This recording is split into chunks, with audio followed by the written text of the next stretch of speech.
Se recueillir à l'endroit même où la vie de son père s'est brusquement arrêtée, il y a 40 ans, jour pour jour. Une fête devenue chaos, une soirée devenue une tragédie. Les années sont passées, mais impossible pour Rebecca Elsens d'oublier.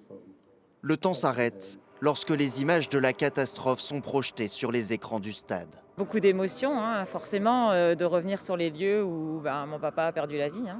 Qu'est-ce que ça laisse comme trace, cet événement? Un manque, hein, à tout jamais, forcément, hein. On a perdu quelqu'un qui n'est pas revenu d'un match de foot, quoi. On ne devrait jamais mourir pour du sport, hein,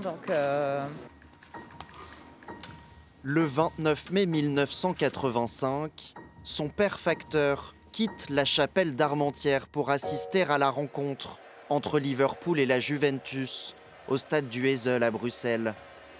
Rebecca Elsens avait 14 ans. Ah oui, ça c'est vraiment ce qu'on a vécu en direct à l'époque, lorsqu'on a allumé la télé. Ces images, d'une rare violence, restent ancrées dans sa mémoire. Je pense que c'était peut-être un peu viscéral. Je me suis imaginé le pire tout de suite. Et maman, à l'époque, me disait, mais enfin, ce serait quand même bien diable, il y a tant de monde dans le stade, ce serait quand même bien malheureux que ce soit à cet endroit-là, hein. Et bon, à l'époque, on n'avait pas les téléphones portables, on n'avait pas tout ça, hein. Donc il a fallu attendre un moment avant d'être prévenu, hein. Son père, Jacques François, fait partie des 39 victimes écrasées lors des affrontements violents entre supporters.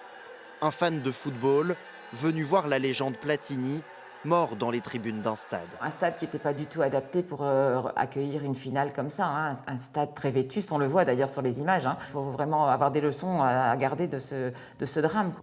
Depuis la tragédie, les normes de sécurité ont été drastiquement durcies dans les stades pour que l'indicible ne se reproduise plus en mémoire des 39 vies fauchées, dont celle du nordiste Jacques François.